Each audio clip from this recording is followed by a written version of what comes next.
നമസ്കാരം, മലയാളി വാർത്തയിലേക്ക് സ്വാഗതം. അങ്ങനെ വി ഡി സതീശൻ കേരള മുഖ്യമന്ത്രിയാകുമ്പോൾ ആദ്യം ചെയ്യാൻ പോകുന്നത് കൂടെ നിന്ന് ചതിക്കുന്നവരുടെ സംഹാരം തന്നെയായിരിക്കും. ശത്രു സംഹാരമായിരിക്കും തീർച്ചയായും ആദ്യം രാഹുൽ മാങ്കൂട്ടം അടക്കമുള്ളവർക്കെതിരെ എടുത്ത ആ നിലപാടിനെതിരെ ഇപ്പോൾ വി ഡി സതീശൻ ഒരു വലിയ ശത്രുപക്ഷത്തിന് മുന്നിലാണ് നിൽക്കുന്നത് എന്നുള്ളതാണ്. ഷാഫി പറമ്പിൽ അടക്കമുള്ളവർ വി ഡി സതീശന് വലിയ താല്പര്യമില്ല. ഷാഫി അടക്കമുള്ളവർ പറഞ്ഞത് കെ.സി. വേണുഗോപാൽ ആവണം മുഖ്യമന്ത്രി എന്നുള്ളതാണ്. അതുകൊണ്ട് തന്നെ ഷാഫി പറമ്പിൽ അടക്കമുള്ളവരെ താരപരിവേഷത്തിൽ കൊണ്ടെത്തിച്ച സോഷ്യൽ മീഡിയ തന്നെ ഇപ്പോഴിതാ ഷാഫി പറമ്പിനെ കുത്തി താഴെ ഇട്ടുകൊണ്ടിരിക്കുകയാണ്. അതായത് കേരളം ആഗ്രഹിക്കുന്നത് വി ഡി സതീശൻ എന്ന വ്യക്തിയോടുള്ള ആരാധനയോ ഒന്നും കൊണ്ടല്ല.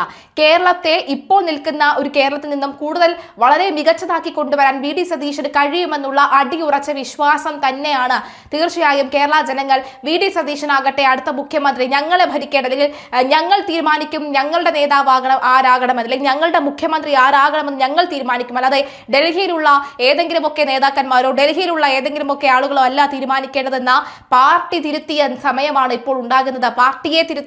ജനങ്ങൾ പാർട്ടിയെ തിരുത്തിയ സമയമാണ് ഇപ്പോൾ ഉണ്ടാകുന്നത്. എന്തായാലും ദിവസങ്ങൾ നീണ്ട ചർച്ചകൾക്കും അനിശ്ചിതങ്ങൾക്കും ഒടുവിൽ വിരാമം. പ്രതിപക്ഷ നേതാവ് വി ഡി സതീശനെ കേരളത്തിന്റെ പുതിയ മുഖ്യമന്ത്രിയായി ഹൈക്കമാൻഡ് പ്രഖ്യാപിച്ചു. ദില്ലിയിൽ AICC വിളിച്ച വാർത്താ സമ്മേളനത്തിലാണ് സതീശനെ മുഖ്യമന്ത്രിയായി പ്രഖ്യാപിച്ചത്. സാധാരണഗതിയിൽ കോൺഗ്രസിൽ നിന്ന് മുഖ്യമന്ത്രി വരുമ്പോൾ ആവേശഭരിത പോസ്റ്റ് ഇടുന്ന രാഹുൽ മാങ്കൂട്ടം ഒന്നും ഇത്രയും നേരമായിട്ട് വി ഡി സതീശനെ പുകഴ്ത്തിക്കൊണ്ടോ ഒന്നും തന്നെ പോസ്റ്റ് ഇട്ടിട്ടില്ല എന്നത് ശ്രദ്ധേയമായി നമ്മൾ കാണേണ്ടതുണ്ട്.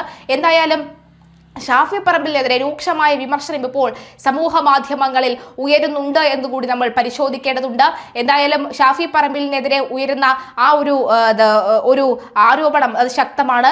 നിയമസഭാ തെരഞ്ഞെടുപ്പിൽ 69ഓളം മണ്ഡലങ്ങൾ പ്രചരണം നടത്തി കേരളത്തിലെ ഏറ്റവും വലിയ ക്രൗഡ് പുള്ളർ എന്ന വിശേഷണം ലഭിച്ച നേതാവാണ് ഷാഫി.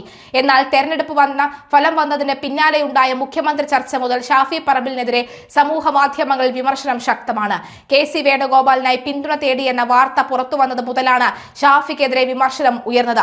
തെരഞ്ഞെടുപ്പ് ഫലം വന്നതിന് ശേഷം ഷാഫി അവസാനമായി ഫേസ്ബുക്കിൽ പങ്കുവച്ച ഉമ്മൻചാണ്ടിയെ ഓർമ്മിപ്പിച്ചുകൊണ്ടുള്ള പോസ്റ്റിന് താഴെ വിമർശനം കമന്റുകളുടെ പൂരമാണ്. പോസ്റ്റ് പങ്കുവച്ച അന്ന് വിജയം ആഘോഷിക്കുന്ന പ്രതികരണമായിരുന്നുവെങ്കിൽ ഇന്ന് വെല്ലുവിളികളും ആക്ഷേപങ്ങളും കൊണ്ട് കമന്റ് ബോക്സ് നിറയുകയാണ്. കെ.സിക്കായി ഷാഫി യുവ MLA-മാരെ സ്വാധീനിക്കാൻ ശ്രമിച്ചുവെന്നും ചില പ്രതികരണങ്ങളിൽ പറയുന്നുണ്ട്. ഷാഫി UDF പ്രവർത്തകരോട് മാപ്പ് പറയുക, ജനഹിതത്തിനൊപ്പം നിൽക്കാതെ സ്വതന്ത്ര താല്പര്യത്തിന് വേണ്ടി നിലകൊണ്ട താങ്കളെ തോളിലേറ്റിയ ജനങ്ങൾ തന്നെ താഴെ ഇറക്കും. പാർട്ടിയാണ് വലുത്, ഗ്രൂപ്പല്ല. ഷാഫി എന്ന വൻമരത്തെ സ്വന്തം അടികൾ തന്നെ വീഴ്ത്തി തുടങ്ങി അധിക്ഷേപ കമന്റുകൾ വരെ പ്രതികരണത്തിൽ ഉണ്ട്. രാഹുൽ മാങ്കൂട്ടത്തിനെതിരെ വി ഡി സതീശൻ എടുത്ത നിലപാടാണ് ഷാഫിയുടെ വിരോധത്തിന് കാരണമെന്നും പ്രതികരിക്കുന്നവർ ധാരാളം. വടകരയിലെ തെരഞ്ഞെടുപ്പ് വിജയത്തിന് ശേഷമാണ് ഷാഫി പറമ്പിലിന് കോൺഗ്രസ് അണികൾക്കിടയിൽ താരപരിവേഷം ഉണ്ടായത്. നിയമസഭാ തെരഞ്ഞെടുപ്പിൽ കേരളത്തിൽ അങ്ങോളം ഇങ്ങോളം വിവിധ മണ്ഡലങ്ങളിൽ പ്രചരണത്തിനെത്തിയ ഷാഫിക്കൊപ്പം അണികളുടെയും സാധാരണക്കാരുടെയും വലിയ ഒരു നിര തന്നെ ഉണ്ടായിരുന്നു. താരപരിവേഷത്തിലേക്ക് എത്തിക്കാൻ ഈ പ്രധാന പങ്കുവഹിച്ച സമൂഹ മാധ്യമങ്ങൾ തന്നെയാണ് ഇപ്പോൾ ഷാഫിയുടെ വില്ലനായി മാറിയിരിക്കുന്നത്.